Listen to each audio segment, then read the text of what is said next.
Hey, Driven Autism Dads, I'm running out of light here, so I'm going to do just a quick video. Heading over to get my kids at school. So when I was about 12 years old, my dad said something to me that kind of changed my life and kind of set me on a different path and helped me in so many things in my life. And I kind of want to share that story with you because at the time, I didn't really realize the impact it would have on me until I realized the way it formed and shaped me, so to speak. So anyway, when I was about 11 or 12, I'd probably say 12 or so, playing in a Little League baseball game. And just so you'll know, at 12 years old, my goal was to become a professional baseball player. And I'd like to say, a lot of people will tell you they would have become a professional baseball player if they hadn't gotten hurt or something. Truth is, I wasn't that good. But I didn't know that yet at 12 years old. I thought professional baseball was my life. And that was my path. And so I played a lot of baseball. And I came from a family. My dad was drafted twice, once out of high school and once out of the military. So I came from a family where there was some baseball skill. And so I'm playing this game, and it's the last inning, and there's 2 outs, and I'm playing shortstop, which is, usually where they put the best player at shortstop. That's who I was, or that's who I thought I was. And so there's 2 outs, and the ball is hit to me, and I make an error, and the guy gets on base. Well, the next guy gets a hit, the next guy gets a hit, and it continues until they end up winning the game. And I'll never forget, after the game, I was pretty dejected, right? If I had just made that one play, we could have won the game. And so I went over to my dad with my head hung low, and I said, "You know what, Dad? I wish they hadn't hit the ball to me. Then maybe we could have won." And I'll never forget my dad. I can picture him doing it right now. This is more than 40 years ago, but I can remember and picture his face. And he kind of kneeled down beside me, and he kind of looked right into my eyes, and in the sweetest, kindest, lovingest way he could, he said, "You know what, Kyle? That's not the way we do things." He says, "You're a good baseball player. You want every ball, every game hit to you." He says, we don't ever go to, if you ever think you're going to lose a game, you don't ever want to go out without the biggest fight you can give. And he says, you need to work and prepare yourself and put yourself in a position where you want every ball of every game to be hit to you. He says, you never want to leave your success for failure, even in team sports, in somebody else's hands. You be the reason you succeed or fail. He said, now, sometimes you're gonna lose. We all lose. Sometimes you're gonna make an error, and that's okay. He says, but you never want to be the guy that tries to pass the buck. If you're gonna lose, you don't go down without the biggest fight ever. He says, if you feel like you're losing, you give it everything you've got, and you fight. And if you have to lose, you lose fighting, is what he said. Now remember, I'm 12, and the good news is my dad had a huge ability to influence me because of baseball. And I knew how good he was when he was younger.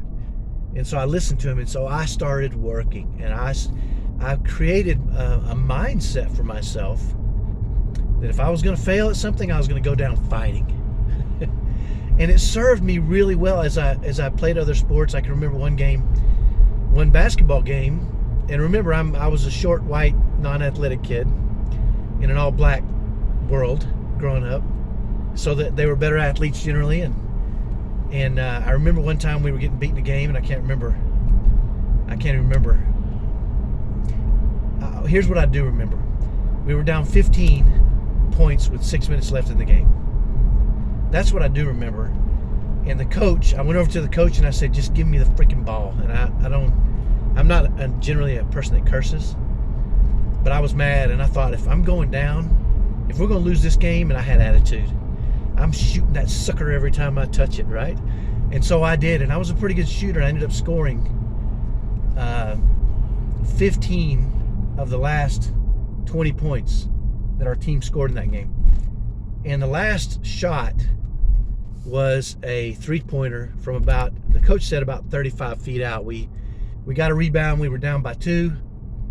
They slung it out to the wing where I was running down the court. And a lot of times guys will pick you up near the three-point line. And I knew that. But they won't pick you up 5 feet beyond the three-point line, right?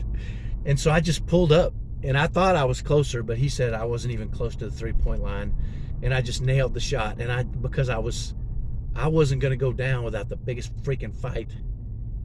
And I had other experiences in sports where my team was losing, and I said, just give me the freaking ball, or I want to be at the plate with the game on the line. Or it didn't really matter to me. I had attitude, and frankly, I lost a lot of times.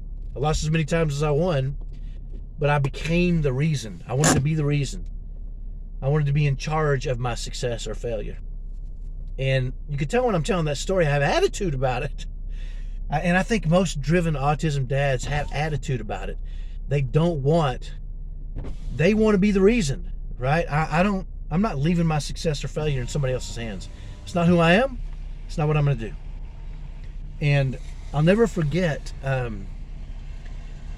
when my older of my two sons on the autism spectrum, one time had a horrible meltdown on a Saturday morning.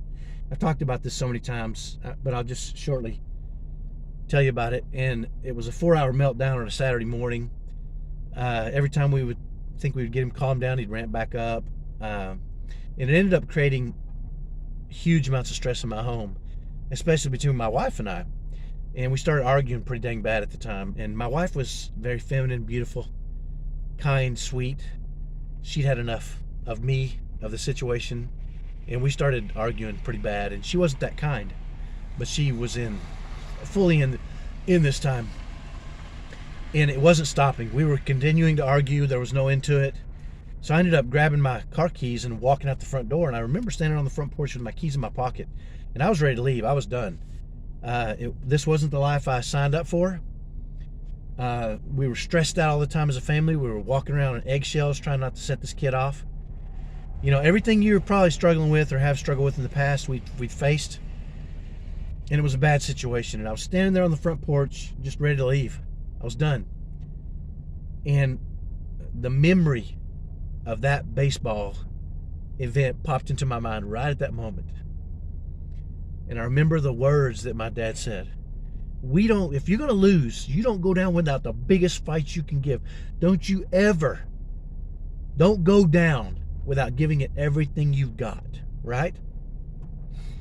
And I remember thinking that, and I was thinking, you know what? I don't know what to do though, right? We've tried everything. We tried ABA. We tried everything. Let me just put it this way. We sent his poop off to France to get checked. I don't even know what we were doing back then, but we tried everything. We tried everything that the experts had recommended, and it wasn't solving our problem. We had so much stress in our home, it was just overwhelming. And so at that moment, I thought, you know what? I ain't going down without a fight, right? Because that's who I was. That's who I was as a man. And I thought, but I don't know what to do. And so I did one other thing that my dad had taught me as a kid. And he taught me when you don't know what to do, he taught me to pray. And so I remember there was a big giant 40-foot pecan tree in our front yard. It might have even been taller than that. And I walked over into that pecan tree, and I just fell to my knees, and I just started praying. And I started praying to God. I've tried everything. I don't know what to do. I know I'm not supposed to leave. I'm ready to fight, but I need help. I can't do this. My wife is unhappy. She doesn't trust me anymore. She doesn't even like me anymore. My older typical kids, my two sons that were typical, would run away and hide, and it was just causing so much stress in our home that it was unbearable. And I'll never forget the answer I got. In my heart, I didn't hear anything, but I remember in my heart I felt like God said to me, the problem is not your wife, and the problem is not your kids. The problem is you. Fix you. And surprisingly enough, that kind of gave me hope, because I thought, I can't really fix anybody else. I can't change my wife or my kids, or can't do any of that, but I can work on me, right? And so at that moment, I realized that was my goal, I had created the problem, me. I was the reason we were failing as a family, and I was going to be the reason we fixed it. And I actually wrote down, at the time I went inside, and I remember I apologized to my wife and told her, I'm going to fix this. And she said, yeah, we'll see. She had no faith in me. She had no trust anymore. But I was determined that I wasn't going to go down without the biggest fight in the world, right? And so I went in and I typed up on my computer at the time. It was one of those little boxes that sit on your desk way back then. What a funny thing. There's no such thing as laptops back then. And I typed as the background on my computer, I am the problem, I am the solution. And that was what I saw every day. And that led me down a path to fixing and restoring happiness and lowering stress in our home. And if that's what you want, that's what I want to help you with. I'm here to help. I'm here to serve you guys. That's why I'm doing what I'm doing. I know there's other driven autism dads out there. I know that there's other guys like me that don't want to go down without the biggest freaking fight you can give. And maybe you just haven't found the right tools or the right guidance, or you're still looking. Let me know. I'd love to be helpful. My message for today is don't go down. Don't give up without don't go down without the biggest fight you can give. And that means standing up and being a man and fighting. And fight for your family, fight for your kids, fight for those things that really matter in this world. And to me, that's what they are. So that's my message for today. Have a great day. Talk to you next time. Bye-bye.